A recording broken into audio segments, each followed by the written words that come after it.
Assalamualaikum warahmatullahi wabarakatuh. Perkenalkan, nama saya Diana Aprilia, mahasiswa Universitas Indonesia PGRI, jurusan Pendidikan Ekonomi, dengan NPM 202014500124, kelas S7A.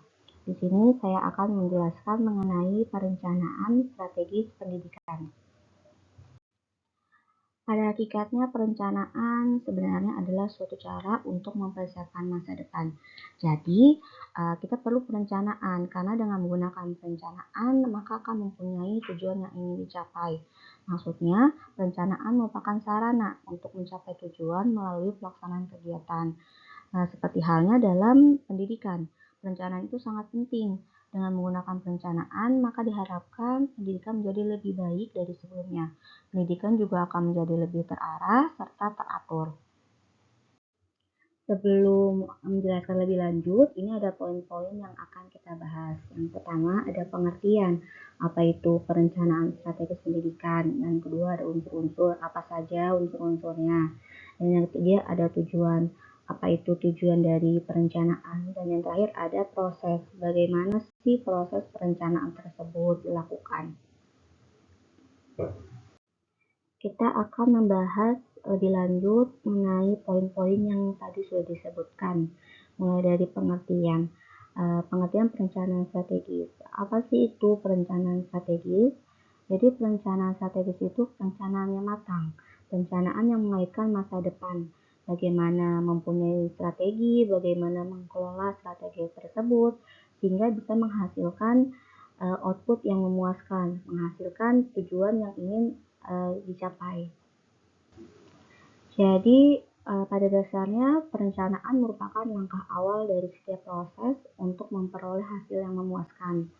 Proses yang berhasil atau mengeluarkan output yang sesuai dengan yang diharapkan sangat memerlukan perencanaan yang baik, perencanaan yang sudah teratur. Tetapi jika suatu pekerjaan dilakukan tanpa adanya perencanaan, tanpa adanya planning, maka dapat dipastikan bahwa menghasilkan output yang tidak memuaskan, dapat menghasilkan output yang apa adanya sesuai yang sudah dilakukan. Yang selanjutnya kita akan bahas mengenai pengertian perencanaan strategis pendidikan. Jadi, perencanaan strategis pendidikan merupakan proses mempersiapkan seperangkat keputusan untuk kegiatan-kegiatan di masa depan yang diarahkan untuk mencapai tujuan pendidikan dapat wujud secara efektif dan efisien. Jadi maksudnya perencanaan strategis dalam lingkungan pendidikan itu merupakan perencanaan yang ditentukan dengan matang, mulai dari perumusan rencana kurikulum, perumusan rencana pembelajaran, serta menciptakan pedoman dalam memecahkan suatu permasalahan pada ranah pendidikan untuk mencapai goals atau tujuan dan sasaran yang sudah ditetapkan. Perencanaan ini juga sangat penting untuk pendidikan karena berfungsi sebagai arah untuk menata masa depan, sehingga kegiatan-kegiatan yang terkait dengan pendidikan yang sudah direncanakan nantinya akan berjalan dengan lancar, berjalan dengan tersusun dengan rapi, berjalan dengan teratur. Selanjutnya ada unsur-unsur perencanaan. Nah, berikut ini unsur-unsur perencanaan yang akan kita bahas satu persatu. Yang pertama ada tujuan yang ingin dicapai. Contohnya dalam dunia pendidikan, sekolah pasti punya yang namanya tujuan, punya sasaran, punya goals yang ingin dicapai. Maka dari itu sekolah juga punya yang namanya visi dan misi. Pasti sekolah ingin visi dan misi tersebut tercapai. Maka dari itu perlu adanya perencanaan yang baik. Dan yang kedua ada sumber daya yang dibutuhkan. Sumber daya yang dibutuhkan ini berupa dana atau biaya, tenaga kerja seperti tenaga pendidik dan metodenya seperti apa, serta fasilitasnya apa saja. Nah, itu perlu juga dalam sebuah perencanaan. Yang ketiga ada jadwal kerja. Jadwal kerja ini digunakan untuk sumber yang sudah disampaikan tadi. Kita perlu memanage waktu dalam melakukan hal-hal yang ingin dicapai agar nantinya tidak ada waktu yang terbuang sia-sia. Maka dari itu jadwal kerja itu penting agar perencanaan yang dibuat dapat tersusun dengan rapi. Dan yang keempat, pada bagaimana melakukan hal tersebut. Setelah sekolah mempunyai tujuan, sekolah mempunyai visi misi, yang perlu dipikirkan juga bagaimana caranya, cara-cara yang harus dilakukan agar mencapai visi dan misi. Yang terakhir ada siapa yang melakukan. Nah, siapa yang melakukan ini bisa jadi tenaga pendidik, bisa pemerintah, bisa juga masyarakat, ataupun siswa-siswa yang ada di sekolah. Yang selanjutnya, kita akan membahas mengenai tujuan dari perencanaan strategis pendidikan. Yang pertama, mewujudkan proses kegiatan dalam pencapaian tujuan pendidikan secara efektif dan sistematis. Jadi yang sudah dijelaskan sebelumnya bahwa memang dengan adanya perencanaan yang baik, suatu proses kegiatan akan berjalan dengan tersusun, akan berjalan dengan efektif dan efisien, sehingga bisa mencapai tujuan yang sudah ingin dicapai. Nah, sedangkan jika tanpa adanya perencanaan, suatu proses kegiatan akan berjalan tidak terstruktur, akan berjalan seadanya. Yang kedua, menjadi jembatan antara teori dengan praktek. Nah, ini contohnya seperti guru sebelum pembelajaran diharapkan membuat RPP. Nah, RPP ini bisa menjadi jembatan antara teori dan praktek, sehingga pada saat prakteknya akan berjalan sesuai dengan teori. Ini salah satu tujuan dari perencanaan strategis pendidikan. Yang ketiga, mengantisipasi kejadian-kejadian yang tidak diinginkan. Nah, jadi dengan adanya planning, dengan adanya perencanaan, kita dapat meminimalisirkan kejadian-kejadian yang tidak diinginkan. Yang keempat, untuk mengetahui beragam peluang, hambatan, tantangan, dan kesulitan yang dihadapi suatu pendidikan.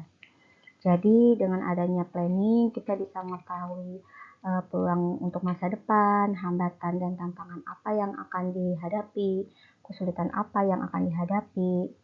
Dan yang kelima, untuk meminimalisirkan terjadi beragam kegiatan yang tidak produktif dan tidak efisien.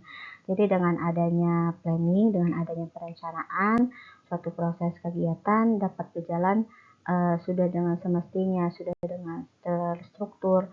Jadi tidak ada kegiatan yang tidak produktif dan kegiatan yang hanya buang-buang waktu atau kegiatan yang sia-sia. Pembahasan terakhir yang akan dibahas yaitu proses perencanaan strategis. Bagaimana sih proses perencanaan strategis tersebut? Yang pertama itu ada penentuan visi dan misi atau tujuan. Dalam perencanaan strategis perlu memperhatikan visi dan misi, perlu memperhatikan goals atau tujuan, perlu memperhatikan sasaran. Nah, sasaran menjadi metode dalam mencapai goals. Yang kedua, analisa lingkungan eksternal. Lingkungan eksternal yang dimaksud yaitu masyarakat. Kita perlu menganalisa masyarakat sekitar. Yang ketiga, analisa lingkungan internal. Nah, lingkungan internal ini yang dimaksud adalah sekolahan.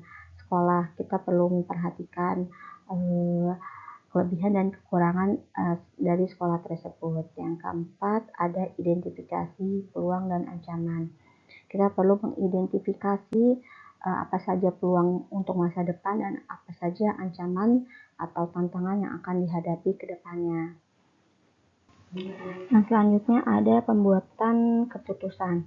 Nah, jadi setelah menentukan visi misi, setelah menganalisa lingkungan eksternal dan internal, setelah identifikasi peluang dan ancaman, kita dapat membuat keputusan apa saja yang akan dilakukan di masa mendatang.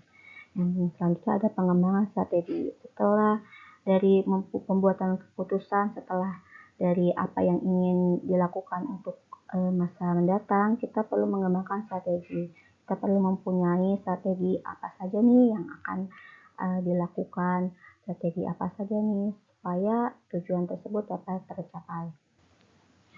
Selanjutnya, setelah pengembangan strategi, kita juga perlu implementasi strategi karena